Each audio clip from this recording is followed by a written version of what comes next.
ప్రకారం చేస్తున్నారు, మీరు బలంగా బాధపడతారు. అదే పెద్దోళ్ళు చేశారు అనుకో, వాళ్ళు ఎంటర్ అవుతారు. మన ఇష్ట ప్రకారం చేసాం కాబట్టి మనం బాధ్యత తీసుకోవాలి.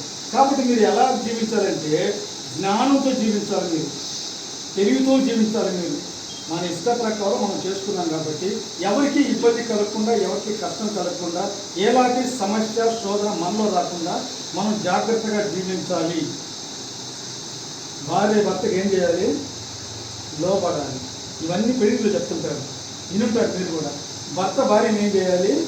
ప్రేమించాలి. నువ్వు లోపడాలి ఆయనకి. అర్థమైందా? ఏం మాట ఏం అనకూడదు, అది గుర్తుపెట్టుకో. నువ్వు కూడా ఇష్టపడి చేసుకున్నావు కాబట్టి నీ భార్య నువ్వు ప్రేమించాలి. పురుషుడికి భార్య ఎవరు? సగం. ఆదాము ప్రక్కటెముకలో లాభం తీశాడు కాబట్టి నీలో సగం ఆమె. కాబట్టి ఈ వివాహం మీరు చేసుకున్నారు. మరి ఏ సందర్భంలో ఎలాంటి పరిస్థితుల్లో చేస్తున్నారో అది మనకు తెలియదు. మీరు మందిరానికి వచ్చారు, వివాహం జరిగిందని చెప్పారు కాబట్టి మీకంటూ ఒక హెచ్చరిక, ఒక ప్రార్థన, ఒక ఆశీర్వాదం ఇవ్వవలసినటువంటి బాధ్యత మాది. కాబట్టి మీరిద్దరు ఈరోజు మందిరంలో నిలబడ్డారంటే మీరు ఎక్కడ నిలబడినట్టు? దేవుని యొక్క సన్నిధిలో నిలబడ్డారు. మేమందరం చూడటం కాదు, పరలోకం నుంచి దేవుడు చూస్తున్నాడు మీ ఇద్దరిని.